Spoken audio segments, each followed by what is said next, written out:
Let's talk about fictive kinship, ascribed honor roles, and new birth.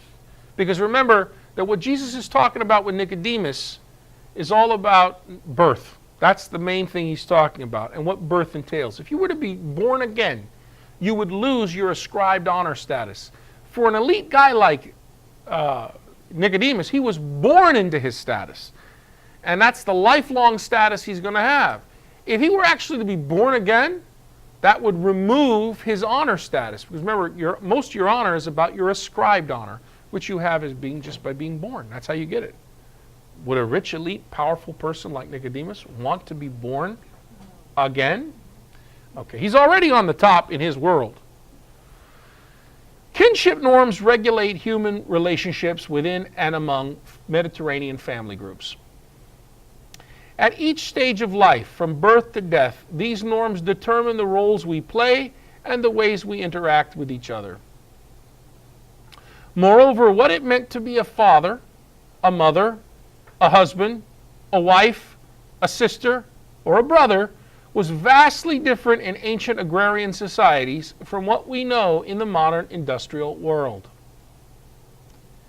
Note, for example, the lists in Leviticus 18 and chapter 20, where the incest laws are given. By New Testament times, these lists of Leviticus had become lists of prohibited marriage partners. They include a variety of in-laws for whom we do not prohibit marriage today. Mark chapter 6, verse 18. John had said to Herod, "It is not lawful for you to have your brother's wife." In our country, let's say my brother marries somebody and gets divorced. Am I forbidden from marrying her in my country? No, listen again. I have a brother. He's married to a woman. Okay? They divorce. He's still alive. I get married to her. Is that permitted in American law? Yes. All right, now watch this. We're all Catholic. Wait, hold on. She is married to him, my brother. My brother abuses her. Something is wrong. They didn't have they get divorced and they go through the tribunal. They go through the tribunal. And it's recognized they never had a valid marriage, so their marriage is annulled. Right? All right. Then we go through, she and I fall in love and we get married. Is that permitted in the church? Yes, that's a possible. Okay. Is that permissible? What would John the Dunker do to that if he saw that situation? And we were Israel. He would condemn it. He condemned it in Herod. Okay, so those Levitical lists, 18 and 20, incest for them meant something different than it means for us. Here's another one. Can we go marry our first cousins in this culture? But you understand in the Middle East to this day, that's the ideal marriage partner. Cross-cousin marriages, patrolateral first cousin is your ideal marriage. Go look at Saddam Hussein's genealogy. What about the medical things? No, it's actually very low for first cousin marriages. Compared to worldwide child death and illness, it is only a percentage, a few, like 4% greater problems that arise from what is already the average death of infants anywhere. So they figure in that culture the benefits outweigh the problems. So it works for them, and they do it. First cousin marriage, folks. Okay? That's the world of the Bible. That's the world of New Testament times. John the Dunker would not condemn that. But he condemns a man still alive that's married to a wife, right? And then she has become a sister to the whole in-group. So it is shameful to the Herod's family, you see, dishonoring the God of Israel by extension, for her to then become his brother's wife. John had said to Herod, Mark 6:18, "It is not lawful for you to have your brother's wife." Moreover, for us, marriage is generally neolocal. Neolocal. That means when a husband and a wife get married, They leave, the husband leaves his parents' residence, the wife leaves her parents' residence, and they move to a new locale, neo-local, a new place. My God, that is unlike the Bible, the world of the Bible. It's so alien. Marriage for us is neo-local by the bride and the groom, and it's also exogamous, meaning we marry, generally speaking, outside our kinship network, right? In this culture. You meet somebody new and you marry them.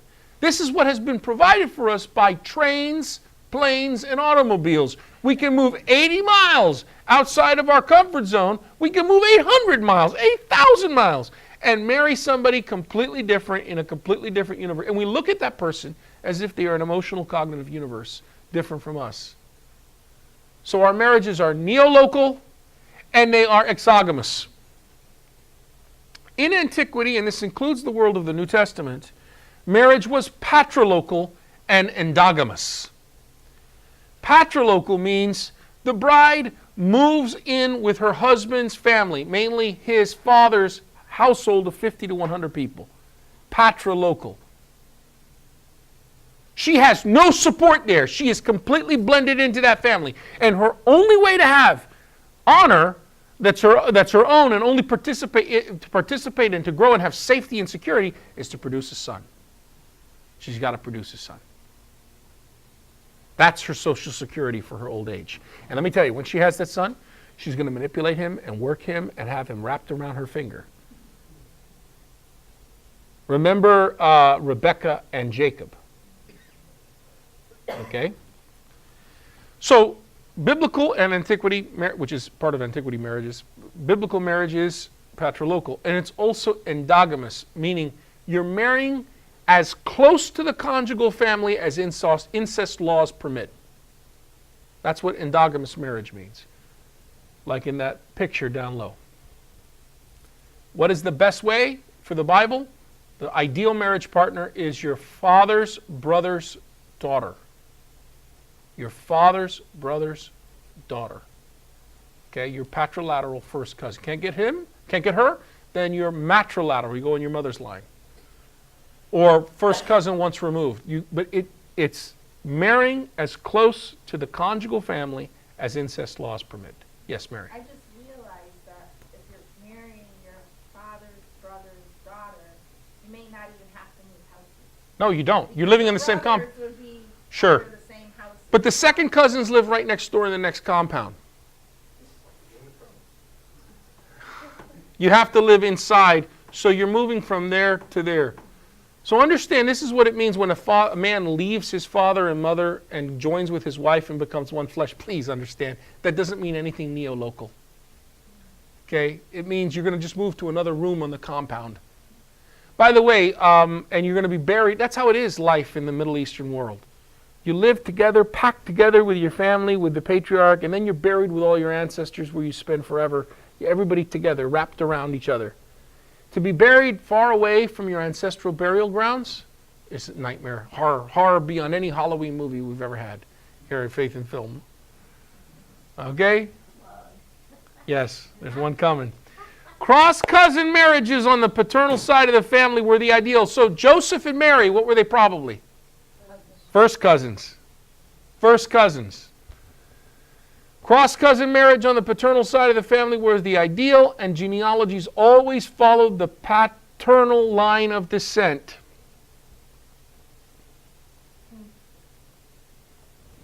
Since marriages were fundamentally the fusion of two extended families, the pooling of their honor, the honor of each family played a key role. Marriage contracts negotiated the fine points and ensured balanced reciprocity. Defensive strategies were employed to prevent loss of males and females, as well as, whenever possible, to another family. Hey, thanks for watching. Just continue the playlist for the next part of the study. If you have further questions, this is good. They will get addressed, so keep watching. If you found value, please subscribe, like, and share.